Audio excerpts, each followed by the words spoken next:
Evolution of நாட்டியா. தேத்திர யுகால மக்கள் எல்லாருமே ஒரு அசுரர்கள் இல்லைன்னா தீமையானவர்களால் ரொம்பவே கொடூரமாக ட்ரீட் பண்ணிட்டு இருந்தாங்க. அதாவது எப்படின்னா அவங்களோட பவரை வச்சு மற்றவங்களை இது பண்ணுறது, அது மாதிரி நிறையா பண்ணிட்டு இருந்தாங்க. அப்போது தேவர்கள் எல்லாருமே பிரம்மாட்ட போய் இப்படி எங்களுக்கு நடக்குது, எங்களுக்கு கொஞ்சம் ஏதாவது புதுசாக ஃபார்ம் பண்ணித்தாங்க, ஏதாவது புதுசாக ஏதாவது பண்ணித்தாங்க அப்படின்னு சொல்கிறாங்க.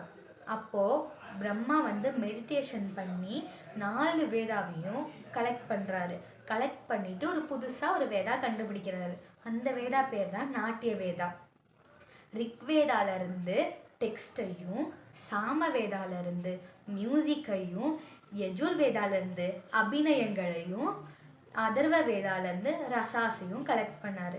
நம்மளுக்கு மொத்தம் 4 யுகாஸ் பிரிச்சிருக்காங்க. ஃபஸ்ட் யுகா சாமயுகா, அடுத்தது திரேத்திர யுகா, அடுத்து துவாபர யுகா, அடுத்து கலியுகா. நம்ம இப்போ கலியுகால தான் இருக்கோம். பிரம்மா அந்த நாட்டிய வேதாவை பரதமுனிக்கு சொல்லி கொடுத்தாங்க. பரதமுனி அவங்களோட 100 சன்ஸுக்கு அந்த நாட்டிய வேதாவை சொல்லி கொடுத்தாங்க. பரதமுனி 24 அப்சராஸ், அதாவது 24 ஏஞ்சல்ஸை பிரம்மாட்ட கொஞ்சம் கேட்டார். எதுக்குன்னா கைசிக்கி நிறுத்தி அப்படிங்கிற ஒரு கிரேஸ்ஃபுல்லான டான்ஸை சொல்லித்தர பிரம்மாவும் கொடுத்தாரு. அப்புறம் பரதமுனி இந்திரத்வஜாங்கிற ஒரு ஃபெஸ்டிவலில் ஒரு அமிர்த மந்தனம் அப்படிங்கிற ஒரு ஸ்டோரியை ட்ராமாவாக பண்ணார். அப்போது அசுரர்கள் எல்லாம் அவங்களோட டிஃபீட்டை பார்த்து அந்த ட்ராமாவை நிறைய தொல்லை பண்ணாங்க.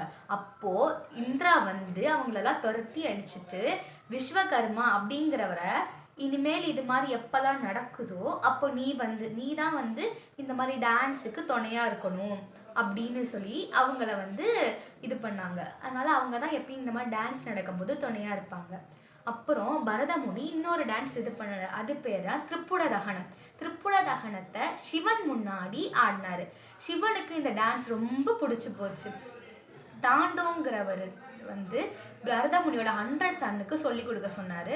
தாண்டோ சொல்லி கொடுத்ததோட அந்த டான்ஸ் பேர் தான் என்னன்னு வந்துச்சுன்னா தாண்டவ நிறுத்தா அப்படின்னு வந்துச்சு. அப்புறம் லாஷ்யானா என்னன்னா கிரேஸ்ஃபுல்லான மூமெண்ட்ஸ், அதாவது கேர்ள்ஸ் ஆடுற ஒரு அழகான வளைஞ்சு ஆடுற ஒரு அழகான டான்ஸ் அப்படின்னு சொல்லலாம்.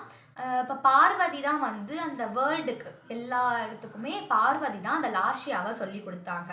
யார் மூலியமானா உஷா அப்படிங்கிற ஒருத்தங்க மூலியமா. பானாசுராவோட பொண்ணு தான் உஷா பார்வதியோட ரொம்ப பெரிய பக்தைன்னு சொல்லலாம். அதனால் பார்வதி உஷாக்கு தான் இந்த மாதிரி இதை சொல்லி கொடுத்தாங்க. உஷா அவங்களோட ஃப்ரெண்ட்ஸ் எல்லாத்துக்கும் சொல்லி கொடுத்தாங்க. அதனால தான் இந்த டான்ஸ் இப்போ வரையும் இதாக இருக்குது. தேங்க்யூ.